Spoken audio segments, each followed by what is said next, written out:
Bom dia, meus irmãos. Eu vou aproveitar uma questão do nosso irmão Rafael para responder uma pergunta dele, que eu acho que vai acabar servindo para bastante pessoas.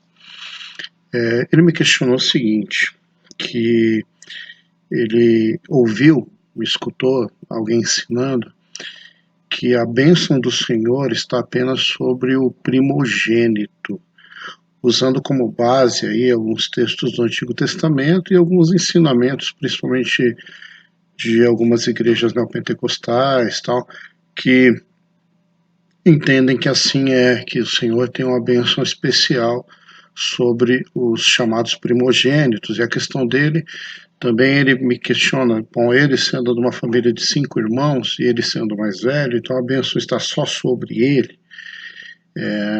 Mas a questão dele é que para ele não faz muito sentido isso, mas ele quer um fundamento bíblico, né, para pensar sobre o assunto. Bom, então vamos lá. Primeira coisa importante entender que se a gente pegar o texto lá de Deuteronômio 28, que vai falar das bênçãos do Senhor, a gente percebe que as bênçãos e o castigo do Senhor têm relação à obediência, e não ao fato de você ser homem, mulher, o mais velho entre os irmãos, o mais novo entre os irmãos. Não é essa a referência, tá? E se a gente pegar também Atos 20, Atos 15, a partir do 19, 20 ali, mas principalmente o 24, quando vai dizer assim, ó, portanto, ouvimos que alguns dos que saíram dentre nós, ou seja, os judeus, vos perturbam com palavras,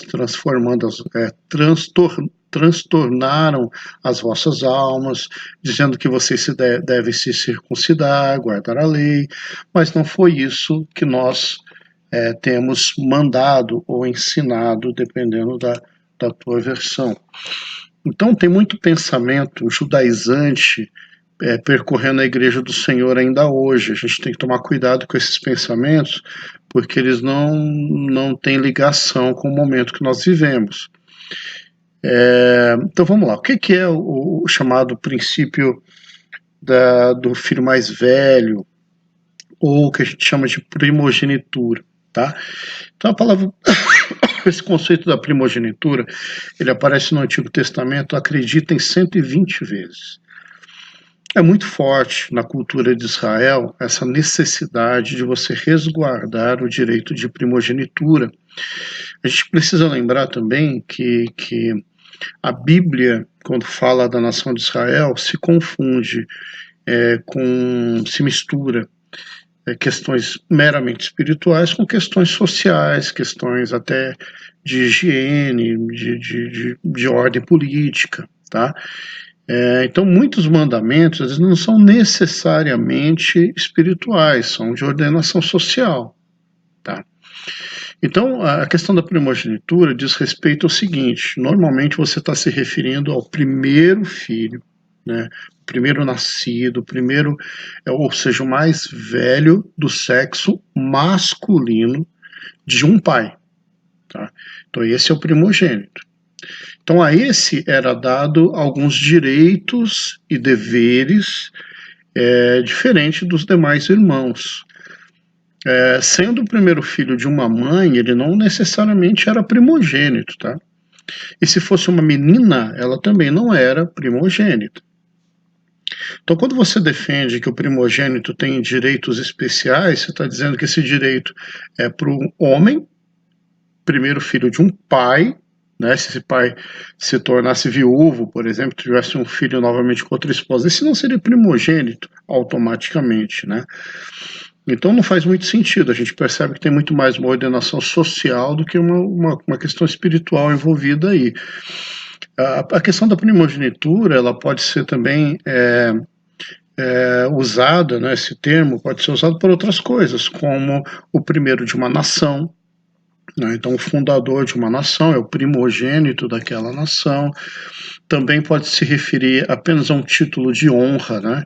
Então foi-lhe dado a honra, a posição de primogênito, uma questão de título, de honra, enfim, de destaque. Também se refere aos animais, né? Então a gente precisa entender aí qual que é o contexto que a coisa está sendo dita, para ver qual que é o significado verdadeiro, tá? Então, vamos para os direitos. O primogênito ele tem direito a algumas coisas, né? Então, na cultura judaica, ele tinha esse título de primogênito quando era o filho mais velho, como eu já coloquei ali, do masculino de um pai, e, e ele tinha direito ao dobro da herança, né? Segundo lá Deuteronômio 21:17. E exercia uma liderança social, familiar, e aí, no aspecto espiritual, também um sacerdócio na família depois do falecimento do pai.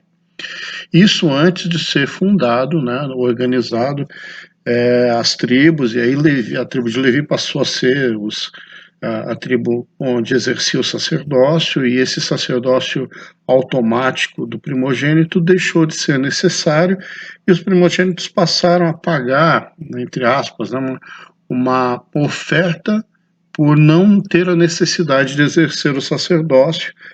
Se a gente vai ler lá em Números 3, 12 em diante e tal, como uma remissão, enfim, para que a tribo de Levi exercesse o sacerdócio. É importante também que o direito da primogenitura ele podia ser transferido, a gente tem alguns casos na Bíblia, né? Então, Gênesis 21, 25, 21 de 15 a 17, 25, 31 em diante, a gente vai ter aí alguns casos de primogenitura sendo transferida. Então a gente percebe que não é meramente uma coisa, não é uma coisa totalmente espiritual, né? É mais uma organização social, tá?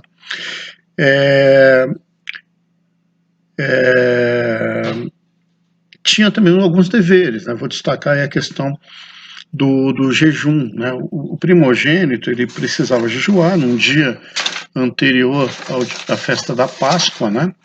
Em lembrança da saída do cativeiro no Egito.